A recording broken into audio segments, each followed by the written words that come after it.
کسی اچھی پوسٹ پہ پہنچ جاتے ہیں وہ ترقی کرتے کرتے، میچور ہو جاتے ہیں، بہت سارے دنیا کو سمجھ جاتے ہیں کہ یہاں رہنا کیسے ہے۔ اب ایک آدمی کی یار یہ عمر شروع ہوئی اور انتہائی خطرناک قسم کا کینسر، انہوں نے بتایا میرا پورا گھر بک گیا، جائیدادیں بک گئیں، سب زیرو پہ آ گیا میں، اور ٹھیک پھر بھی نہیں ہوا۔ تو بتاؤ تو ناکام ہے کہ نہیں ہے دنیا کے لحاظ سے؟ کہ نہیں بھائی، اگر آپ اس کو مسئلہ سمجھو گے تو ناکام ہو۔ اگر آپ یہ سمجھتے ہو نا کہ ہمارا اصل مسئلہ صحت ہے، جو صحت مند نہیں ہے وہ ناکام ہے، اگر یہ مسئلہ کو مسئلہ سمجھو گے تو پھر کیا ہے؟ پھر یقیناً ناکام ہے۔ لیکن بھائی اگر مسئلہ آخرت ہے تو اللہ نے ہمیں بتایا کہ ایوب علیہ السلام تو اس سے زیادہ بیمار تھے، ایوب علیہ السلام اس سے زیادہ بیماری میں، ان کی بہت شدید تکلیف میں زندگی گزری ہے۔ تو اللہ کسی کو صحت دے کے آزماتا ہے، کسی کو بیمار کر کے آزماتا ہے۔ خدا کی قسم جب میں کسی بیمار کو دیکھتا ہوں نا تو میں ڈرتا اپنے آپ سے ہوں کہ اللہ نے ہمیں صحت دے دی، اس کی آزمائش کم ہے، اس سے ایک سوال ہوگا کہ تو نے اس بیماری میں ناشکری تو نہیں کی، حرام کی طرف تو نہیں گیا۔ ہم سے 20 سوال ہوں گے، کیونکہ بیمار آدمی برائیوں سے بچتا ہے، صحت مند کے لیے برائیوں سے بچنا بہت مشکل۔ نبی صلی اللہ علیہ وسلم نے فرمایا اذا ابتلیت عبدی بحبیبتیہ فصبر عوضتہما منہما الجنہ، بخاری مسلم کی حدیث۔ نبی نے فرمایا کہ اللہ کہتے ہیں کہ جس کی میں نے دونوں آنکھوں کی بینائی لے لی، اس نے صبر کیا، کوئی ناشکری نہیں کی، تو میں اس کو اس کے بدلے میں جنت دوں گا۔ کیونکہ نابینا آدمی کے پاس ایک ہی ہے، وہ نہ فحش فلمیں دیکھ سکتا ہے، نہ وہ زنا کی طرف جائے گا، بد نظری ہوتی ہے پھر آگے زنا ہوتا ہے نا، نہ وہ نامحرم عورتوں کو دیکھے گا۔ 20 قسم کے گناہوں سے اللہ نے اس کو بچا لیا ہے۔ تو آخرت پر اگر یقین ہو نا تو آپ کو نابینا پہ ترس نہیں آئے گا، آپ کو آنکھوں والوں پہ ترس آئے گا۔ بھئی اس کا تو حساب، کیونکہ اس سے نماز روزے کا سوال ہوگا، وہ آسان ہے۔ آج جن بے حیائی کے کاموں میں، فحش فلموں میں اور پتہ نہیں بد نظری اور کس قدر برائیوں میں لوگ پڑے ہوئے ہیں، یہ ساری آنکھ کی نعمت کی ناقدری ہے یا نہیں ہے؟ تو آپ کا نا سوچنے کا اسٹائل چینج ہو جائے گا اگر آپ آخرت پہ یقین رکھتے ہو، سوچنے کے معیارات ہی بدل جائیں گے۔ میں نے جس کینسر کے پیشنٹ کو آج دیکھا نا تو اس لحاظ سے تو ترس آتا ہے انسان پہ کہ بھئی وہ بیچارہ تکلیف میں ہے اور زندگی سے لڑ رہا ہے۔ حقیقت بتاؤں، میں اپنے بارے میں سوچ رہا تھا کہ شاید یہ ہم سے زیادہ خوش قسمت ہے۔ ہمیں اللہ نے صحت دی ہے، آنکھیں دی ہیں، کان دی ہیں، بولنے کے لیے زبان دی ہے، سارے جسم کے جو بھی ہمارے آرگن ہوتے ہیں صحیح چل رہے ہیں۔ یہ اتنی بڑی نعمت ہے، اربوں خربوں روپے دے کے بھی یہ نعمت خریدی جائے نا تو کم ہے۔ یہ آپ سے کوئی بتاؤ ایک آنکھ کا 1 کروڑ روپے لگائے کہ 1 کروڑ روپے دے گا تو تیری آنکھ کی بینائی رہے گی، ورنہ نہیں۔ سارا دن آپ بھیک مانگتے رہو گے 1 کروڑ اکٹھے کرنے میں، پلاٹ بیچو گے، مکان بیچو گے، جائیدادیں بیچو گے، یار بینائی سے زیادہ اہم نہیں ہے۔ آپ کی زبان میں ذائقے کی صلاحیت ختم ہو جائے، کھانے پینے کی لذتیں آپ کے لیے بولو ختم۔ کوئی کہے کہ 1 ارب روپے دو گے، 1 کروڑ روپے دو گے، تو یہ زبان میں جو آپ کو ذائقہ محسوس ہوتا ہے نا کھانے پینے کی، نلی نہاری اور جاوید نہاری اور برگر کھا رہے اور وہ 20 قسم کے ٹیسٹ زبان بتاتی ہے، 1 کروڑ روپے دے گا تو یہ ٹیسٹ واپس آئے گا۔ آپ بھکاری بن جاؤ گے لوگوں کے سامنے۔ یار خدا کے لیے یہ کام کر لو۔ اللہ نے ہمیں کروڑوں روپے کی نعمتیں فری پھوکٹ میں بولو نا دی ہوئی ہیں، سونگنے کی، سننے کی۔ یہ جو ہم پلک جھپک کے اوپر اٹھاتے ہیں، آپ کو پتا ہے یہ بھی ایک بیماری ہے، آپ کے یہ مسل ڈیمیج ہو جاتے ہیں۔ آپ پلک جھپکتے ہیں، اوپر اٹھا نہیں سکتے، اوپر اٹھانے کے لیے ایسے انگلی سے اٹھانی پڑتی ہے، اور پھر باندھ لیتے ہیں تو پھر کھلی رہتی ہے، آنکھوں میں بے چینی شروع ہو جاتی ہے۔ ایک بحری جہاز کا کوئی تاجر تھا، بہت بڑی اس کی تجارت تھی، اس سے کسی نے پوچھا، اس کو یہ بیماری تھی بیچارے کو، اور ظاہر ہے جن کے بحری جہاز چلتے ہیں، تجارت ہوتی ہے، تو ارب پتی لوگ ہوتے ہیں۔ اس سے کسی نے پوچھا یار تجھے اللہ نے اتنا دیا ہے؟ اس نے کہا بھائی میری ساری تجارت کوئی لے لے اور مجھے صرف یہ بیماری میری ٹھیک ہو جائے۔ پرانی بات ہے، 25-30 سال پہلے واقعہ میں نے سنا تھا کہ میں پلکیں جھکایا کروں اور خود ہی اٹھا لیا کروں۔ کتنی ٹینشن ہے آپ سوچو نا۔ تو صحت مند لوگوں کی آزمائش کم ہے یا زیادہ ہے؟ وہ گناہ میں زیادہ پڑتے ہیں، ان سے حساب و کتاب زیادہ ہوگا۔ یہ جو کہتے ہیں نا دولت نعمت ہے، دولت نعمت ہے، واقعی نعمت ہے، شکر گزاروں کے لیے نعمت ہے۔ آج کل جو دولت آنے کے بعد کھوپڑیاں گھوم رہی ہیں نا، اور غریبوں کو انسان برا سمجھ رہا ہے، توہین آمیز لب و لہجے اختیار کر رہا ہے، تو یہ سمجھ لو کہ یہ دولت تباہی بن کے آئی ہے، تباہی بن کے آئی ہے دولت۔ یہ نہ آتی زیادہ اچھا تھا، کچھ بھی نہیں ہے۔ کوئی اگر زیادہ جہازوں میں میں ابھی ہیلی کاپٹر میں جاپان میں گھوم رہا تھا نا، تو مجھے لڑکوں نے کہا ولاگ بنایا. میں نے کہا یہ کیا ولاگ بھائی، اس میں کیا سبق ملے گا لوگوں کو؟ ولاگ ایسی چیز کا بنایا آدمی جو کیا مل رہا ہو، کچھ سبق مل رہا ہو. کہ ایکویریم دکھا دیا ہم نے، چلو اس میں اللہ کی قدرت دیکھنے کو مل رہی ہے.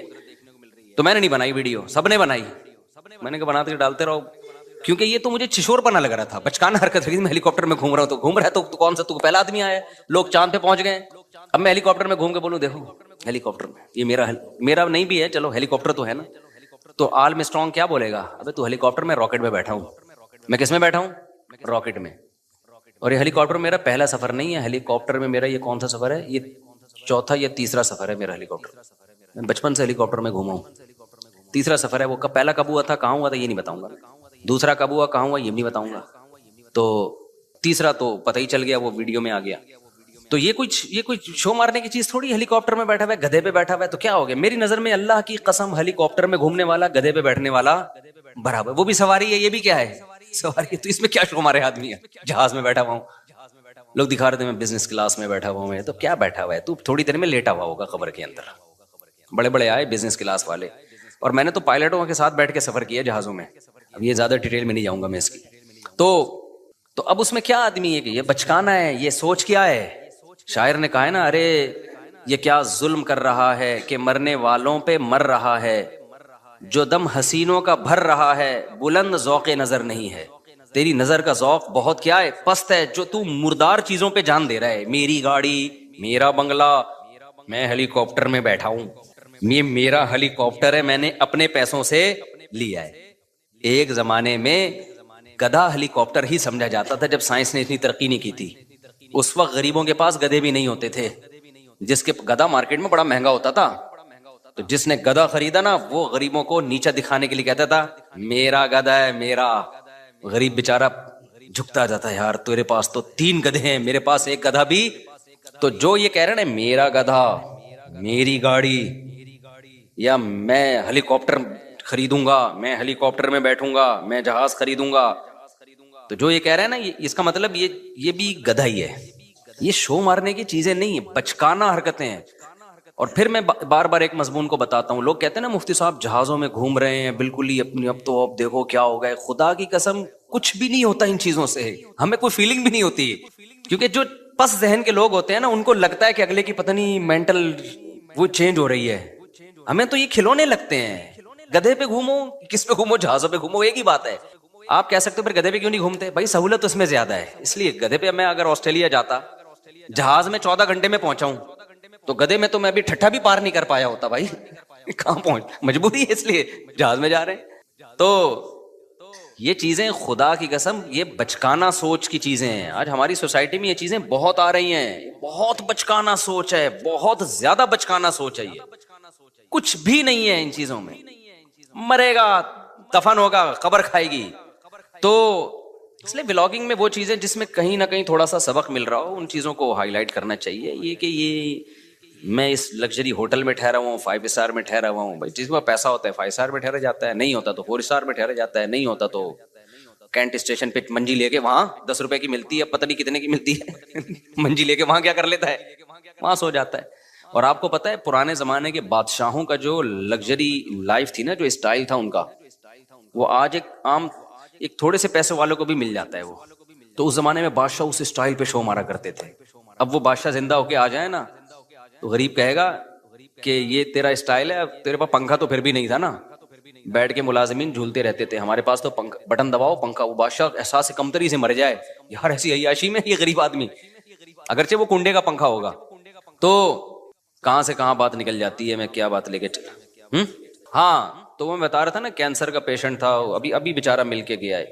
تو ترس جو آنا چاہیے نا، ترس ان لوگوں پہ آنا چاہیے بھائی جو جن کو اللہ نے نعمتیں دی ہیں اور وہ نعمتوں کا حق ادا نہیں کر پا رہے. میں ایسے لوگوں کو دیکھ کے اپنے بارے میں ڈرتا ہوں. میں اللہ سے یہ بولتا ہوں کہ اللہ تو نے ہمیں یہ ساری نعمتیں دی ہیں، ہم تو کیا کر رہے ہیں بھائی. جو اللہ کے تقاضے ہیں، جو احکام ہیں ہمارے اوپر، کیا ہم یہ دعویٰ کر سکتے ہیں کہ آنکھ کی نعمت کا ہم شکر ادا کر رہے ہیں؟ قل ارأیتم ان اخذ اللہ سمعکم وابصارکم. قرآن نے دھمکیاں بھی دی ہیں کہ اے نبی آپ ان سے کہہ دیجئے اگر اللہ تم سے دیکھنے کی طاقت چھین لے، اندھا کر دے تمہیں، اور اللہ تم سے سننے کی طاقت چھین لے، بہرا کر دے. من الہ غیر اللہ، کون ہے اللہ کے سوا جو یہ نعمتیں لوٹا دے تمہیں دوبارہ. تو یہ اس کی رحمت ہے کہ نہیں چھین رہا، وہ نہیں چھین رہا. تو اس لیے یہ جو ہم بہت زیادہ وہ ہو جاتے ہیں نا، بہت ڈپریشن میں چلے جاتے ہیں پریشانیوں کی وجہ سے، وہ بیمار ہے اور وہ ایسا ہے اور وہ ویسا ہے. ہمارے حضرت مفتی رشید احمد صاحب رحمہ اللہ تعالی، انہوں نے ایسا غربت کو بنا دیا تھا کہ غریب پہ ہمیں ترس ہی نہیں آتا تھا. صحیح ہے نا، ہمیں غریب پہ ترس ہی نہیں آتا، اس لیے کہ غریب کون ہے بھائی؟ 2 وقت کی روٹی مل رہی ہے کہ نہیں مل رہی ہے؟ کہاں سے غریب ہو گئے؟ 2 وقت کی روٹی مل رہی ہے، سر چھپانے کے لیے بہترین جگہ ہے، جسم کسی بڑی بیماری سے محفوظ ہے، تو بس عیاشی کرو، موج مستی ہے. یہ غریب نہیں ہے، یہ ناشکری ہے. پھر آپ اپنے آپ کو یہ سمجھنا شروع کر دو. یہیں سے میں ایک چھوٹی سی بات بتا کے آگے بیان کو کنٹینیو کرتا ہوں. میرے ایک بیان پہ لوگوں نے اعتراض کیا ہے. میرا ایک تاجروں میں نا بیان ہوا تھا جس میں نے تجارت کی بڑی فضیلت بیان کی. اس پہ شارٹ کلپ بھی بنا کے چلا دیں، میرے بیان کو نا غلط رخ پہ لوگ لے کے جا رہے ہیں. میں نے تاجروں کی فضیلت بیان کی کہ اسلام میں آپ کے پاس اگر 2 آپشن ہو، ملازمت یا بزنس، تو آپ نے کس کو ترجیح دینی ہے؟ بزنس. شریعت کا مزاج ہے، اس میں بہت سارے دلائل ہیں. ہمارے نبی نے بزنس کیا، صحابہ میں زیادہ تر تجارت کرتے تھے. قرآن میں تجارت کا جگہ جگہ تذکرہ ہے، حدیث میں ترغیب ہے. یہ حدیث ہے کہ اللہ نے میری امت کے 10 حصوں میں سے 9 حصے روزی تجارت میں. اگرچہ یہ حدیث کی سند پہ کلام ہے، لیکن یہ کوئی اتنی کمزور حدیث نہیں ہے کہ اس کو ایک پہلے سے ثابت شدہ فضیلت حدیث میں ہے نا تجارت کی، تو اس کی فضیلت میں کے طور پر بیان کرنے میں کوئی حرج نہیں. لیکن اور بہت ساری حدیثیں. تو اس پہ کسی نے کہا کہ بھائی اس سے تو یہ پتہ چلا کہ پھر ملازمت بہت بری چیز ہے. تو میں نے کسی بیان میں یہ وضاحت بھی کی ہے. دیکھیں، ملازمت کے 2 پہلو ہوتے ہیں. ہمارے جو مذہبی لوگ ہیں، جو اسلام سے محبت کرتے ہیں، بعض دفعہ وہ بھی ایک ایکسٹریم پہ چلے جاتے ہیں، انتہا پہ پہنچ جاتے ہیں. اور جو مذہب کو نہیں مانتے یا فالو نہیں کرتے، وہ بھی ایک دوسری انتہا تک پہنچ جاتے ہیں. اسے کہتے ہیں انتہا پسندی. سمجھتے ہیں؟ یہ دونوں انتہائیں کسی بھی سوسائٹی کا، کسی بھی قوم کا بیڑا غرق کرنے کے لیے کافی ہیں. کسی قوم کا بیڑا اگر غرق کرنا ہے تو یا تو مذہبی انتہا پسندی تک پہنچا دیں اس کو، یا مذہب کی مخالفت میں ڈال کے. اچھا، مذہب کی مخالفت میں جب آپ آئیں گے تو ویسے ہی انتہا پسندی کو پہنچیں گے آپ. پھر تو انتہا پسندی پھر 2 قسمیں نہیں ہیں کہ معتدل اور انتہا پسند. آواز مزیدار نہیں آ رہی ہے، گونج رہی ہے آواز. پتہ نہیں ان کے ذمے تو لگایا تھا. تو جس کے ذمے لگاؤ پہلے اس کو سیٹ کرانا پڑتا ہے، پھر وہ آگے کام سیٹ کرتا ہے. پاکستان میں یہ ہے الحمدللہ. پاکستان میں یہ ہے کہ آپ کسی کے ذمے کوئی کام لگائیں تو پہلے اسے کسی کے ذمے لگائیں آپ کہ اس کو تو ٹھیک کرو، پھر آگے وہ کام ٹھیک کرے گا. دیکھو، پاکستان کے جو ڈرائیور ہیں پوری دنیا میں مشہور ہیں. ہم بچپن میں یہ بات سنتے تھے. پھر یہ بھی ہم سنتے تھے پاکستان کے پائلٹ پوری دنیا میں مشہور ہیں. تو ہمیں نہیں یقین آتا تھا کہ یار ہر چیز میں دنیا ایکسپرٹ ہے، تو ڈرائیونگ میں ہماری قوم کہاں سے ایکسپرٹ ہو گئی؟ ہر چیز میں تو گورے ایکسپرٹ ہیں، تو ہم لوگ ڈرائیونگ میں کیسے؟ تو اس کا جو بات سامنے آئی نا کہ جتنے یہاں سڑک پہ کھڈے ہیں، کتے سامنے سے آ رہے ہیں، کوئی انٹی نکل کے آ جائیں گی ایک دم روڈ پہ سے، اور جو بائک والا ہوگا وہ فاسٹ ٹریک پہ چلائے گا، لینڈ کروزر والا وہ فٹ پاتھ کے قریب سے آرام سے جا رہا ہوگا، بائک والا 4 بچوں کو، بیوی کو، اور بھی 2-4 محلے والے لفٹ مانگتے ہیں ان سب کو بٹھا کے فاسٹ ٹریک پہ چلے گا. اوورٹیک ہمیشہ الٹی طرف سے کیا جائے گا. تو اس ماحول میں جس نے ڈرائیونگ سیکھی ہونا، دنیا میں ظاہر ہے اس کا مقابلہ کوئی ڈرائیور نہیں کر سکتا. کچھ چیزیں ہیں بڑی سمجھنے کی ہیں. تو اسی طرح خوب سمجھ لیں. اب پائلٹ کا تو مجھے نہیں پتا، جہاز کھٹارا انہوں نے اڑا کے سیکھے ہیں، یہ جنگوں کی وجہ سے تجربہ ہو گیا، واللہ عالم. لیکن ایک حقیقت ہے کہ انسان جس ماحول میں رہتا ہے نا، تو اس میں یا تو وہ خراب ہو جاتا ہے یا بہت اچھا ہو جاتا ہے. یہ بہت امپورٹنٹ بات ہے، موضوع سے ہٹ کر ہے، لیکن یہ پوائنٹ ٹو بی نوٹڈ ہے. اس سے آپ کو بہت کچھ سیکھنے کا موقع ملے گا. انسان جس ماحول میں رہتا ہے، اگر وہ ماحول بالکل نارمل ہے تو نہ آپ بگڑیں گے، لیکن نہ کوئی بہت زیادہ اچھے بنیں گے. آپ ایسے ہی رہیں گے نارمل جیسے ہوتے ہیں سب لوگ. یہ جو ایشیائی اقوام ہیں، جن میں خاص طور پر یہ انڈیا، پاکستان اور بنگلہ دیش بھی اس میں شامل کر لیں، یہاں سب کچھ بہت زیادہ ہے, یہاں کوئی بھی چیز تھوڑی نہیں ہے. یہاں بیماریاں بہت ہیں, غربت بہت ہے, کرپشن بہت ہے, قومیں بہت ہیں, کلچر بہت زیادہ ہیں. یعنی ایک گلی میں الگ کلچر ہوگا, اس کے محلے والے میں الگ لوگ ہوں گے, فرقے بہت ہیں. تو ایسے ماحول, اچھا اور بھی بہت کچھ ہے. اب ایسے ماحول میں انسان یا تو بگڑتا ہے لیکن اگر بنتا ہے تو پھر بہت زیادہ بن جاتا ہے. امام ابو حنیفہ رحمہ اللہ تعالیٰ کا جو فقہ پوری دنیا میں سب سے زیادہ رائج ہوا نا, اس کی ایک بڑی وجہ یہ بھی تھی کہ وہ کوفہ میں تھے اور وہاں فتنے بہت زیادہ تھے. جو باطل فرقے وجود میں آئے نا, زیادہ تر آپ کو ملے گا اس دور میں کوفہ میں وجود میں آئے ہیں, مکہ مدینہ میں نہیں تھے یہ. تو ان باطل لوگوں میں کچھ لوگ تو ان کے ساتھ مل کے خراب ہو گئے, کچھ ان کے خلاف جو گئے ہیں نا, جنہوں نے کام کیا ہے, تو وہ دلائل کی دنیا میں مضبوط بہت ہو گئے. پھر وہ اس کی مثال ایسے جیسے آپ سعودی علماء سے قادیانیوں کے بارے میں پوچھو گے کہ ختم نبوت کے دلائل بتائیں, ان کو اتنے نہیں پتہ ہوں گے. یہاں پٹیل پاڑا میں آپ جاؤ, کسی ختم نبوت کے کارکن سے پوچھو کہ ختم نبوت پر دلائل کیا ہیں, وہ دلائل کے انبار بھی لگا دے گا اور قادیانیوں کے اعتراضات کے جواب بھی دے دے گا. وہ وجہ کیا ہے کہ یہ فتنہ سعودیہ میں نہیں ہے, یہ فتنہ کہاں ہے, یہ یہاں پر ہے. یہاں اس کے ماہرین آپ کو ملیں گے. عربوں نے بھی ختم نبوت کے بارے میں یہاں کے علماء سے سیکھا ہے. یہ جو مولانا منظور چنیوٹی رحمۃ اللہ علیہ تھے, یہ عرب علماء کو دورے کراتے تھے, قادیانیوں کے بارے میں اویئرنیس دیا کرتے تھے. تو جس جگہ پہ جو فتنہ ہوتا ہے نا, جو چیز زیادہ ہوتی ہے, یا تو آپ اس میں بہہ جاتے ہیں. اگر آپ نہیں بہتے تو اللہ آپ میں وہ کمالات پیدا کرتے ہیں کہ وہ ان قوم میں نہیں ہوتے ہیں جن کو مسائل کا سامنا نہیں ہے. یہاں ایک اور بات, جن گھروں میں ذرا بھی جھگڑے نہیں ہوتے, سارے چیزیں بالکل سیٹ چل رہی ہیں, ان گھروں کے بچے نہ بگڑتے ہیں نہ کوئی بہت زیادہ باصلاحیت پیدا ہوتے ہیں. لیکن جن گھروں میں بچوں نے ابا اماں کے, بہن بھائیوں کے کچھ پھڈے مڈے دیکھے ہوں, تو یا تو وہ بچے بھی بگڑ جاتے ہیں, یا ان بچوں میں اللہ تعالیٰ برداشت پیدا کر دیتے ہیں. انہیں پتا ہوتا ہے کہ جھگڑا شروع کہاں سے ہوتا ہے اور ختم کیسے ہوتا ہے. معاشرے میں وہ زیادہ اچھا سروائیو کر سکتے ہیں. یہ میں اس لیے کہہ رہا ہوں کہ اتنا زیادہ چھوئی موئی بننے کی ضرورت نہیں ہے کہ ہر چیز ٹھیک ہو. ہر چیز ٹھیک ہوئی تو سب کچھ غلط ہو جائے گا. اب یہاں سے مشکلات شروع ہو گئی ہیں. دیکھو آسٹریلیا میں تھا تو وہاں کووڈ آ گیا. جب کووڈ آیا تو جنرل اسٹوروں پہ لوٹ مار شروع ہو گئی اور ٹیشو پیپر شارٹ ہو گئے. جہاں ٹیشو نظر آیا پبلک بھاگی, گورا بھاگ رہا ہے اس کی طرف, ٹیشو چاہیے ٹیشو. ڈکیتیاں بھی شروع ہو گئیں. ہمارے یہاں ایسے بچے اغوا نہیں ہوتے جیسے وہاں ٹیشو پیپر کے ڈبے اغوا ہو رہے تھے. ڈاکو, میں خود اپنی طرف سے بھی کچھ بتا رہا ہوں نا, یقیناً یہی سچویشن ہو گئی تھی. ڈکیتیاں ہوئی ہیں جناب, ٹیشو پیپر غائب, بلیک میل کر رہے ہیں, اتنے کروڑ دے گا تو ڈبہ ملے گا. یہی ہوتا ہے نا بچے جب اغوا ہوتے ہیں. تو ہم جو کہتے تھے نا گورے بہت اچھے ہیں, ہوں گے اچھے, تو میرا سفر بھی ہے گوروں کے ملک میں زیادہ ان کی وہ بھی نہیں کر سکتا, بہت اچھے ہیں. تو ہم جو کہتے ہیں نا گورے بہت اچھے ہیں, ان میں برداشت بہت ہے, نیک بہت ہیں, ہوں گے.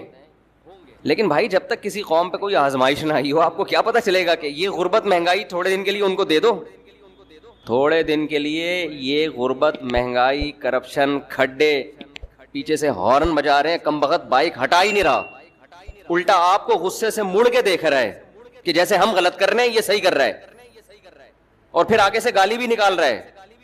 اس کے بعد بھی آپ مسکراؤ تو میں گورے کو مانوں گا کہ گورے کے اخلاق اچھے ہوتے ہیں. وہاں تو قانون اتنا مضبوط ہے, ایسے گرفت کی ہوئی ہے قانون کی, حکومتیں اچھی ہے وہاں کی. تو ہمیں اندازہ ہوا وہاں پہ, وہاں لوگوں نے بھی بتایا کہ اتنی لوٹ مار, بھائی ٹیشو لے کے جاؤ تو اس کو, یعنی ایسی لوٹ مار, کیونکہ پانی وانی تو ہوتا نہیں ان کے واش روم میں, تو ٹیشو ہی ان کا آخری سہارا ہے, ٹیشو ہی آخری سہارا ہے. تو اب دیکھو جب اتنی ماحول میں وہ رہے ہیں تو ذرا سی آزمائش آئی تو برداشت نہیں کر پائے. ہمارے ہاں چونکہ ہمیں تو پتہ ہی نہیں چلا کرونا کب آیا اور کب نکل گیا. آیا بہت سے لوگوں کو مار کے بھی چلا گیا, تو ہم نے اس کو بھی انجوائے کیا. ہم نے اس کو بھی کیا کیا, ہمارے یہاں لوگوں نے اس کو بھی انجوائے کیا کہ پتہ نہیں ابھی تک بہت سے لوگوں کو سمجھ میں نہیں آ رہا ہے یہ مرا کیوں تھا, ایک اٹھا کٹھا آدمی. ڈاکٹر کہہ رہا ہے کورونا سے مرا ہے, اس پہ بحث ہو رہی ہے, کوئی کہہ رہا ہے یہ سازش ہے, کوئی کہہ رہا ہے نہیں یہ واقعی کورونا سے مرا ہے, کوئی کہہ رہا ہے نہیں یہودیوں نے مارا ہے, کوئی کہہ رہا ہے ڈاکٹروں نے انجیکشن لگایا ہے. وہ ایک اس کو بھی لوگوں نے یوٹیوب چینل کے پروموٹ کرنے کا ذریعہ بنایا. خیر, تو یہ میں اس لیے عرض کر رہا ہوں کہ جب بہت زیادہ پریشانیاں آیا کریں, سب کچھ ٹھیک نہ ہو, تو یہ بھی ٹھیک ہے. یہ بھی کیا ہے, اسی سے اللہ آپ کے لیے خیر پیدا کرے گا. ایک بچہ آپ کا بگڑا ہوا ہے, انسان کا بچہ نہیں بن رہا, یہ بھی ٹھیک ہے. کوشش کرو اس کو انسان کا بچہ بنانے کی, لیکن اللہ کا نظام یہی ہے کہ سارے ٹھیک بھی نہیں ہوتے. بتاؤ مجھے, یعقوب علیہ السلام سے زیادہ اپنے بچوں کی کون اچھی تربیت کر سکتا ہے؟ پیغمبر تھے نا وہ, خاندان بھی سارا مسلمان, 13 بیٹے ہیں جن میں 11 بگڑے ہوئے, 2 صحیح تھے. سمجھ میں آ رہی ہے بات؟ 11 کیا تھے؟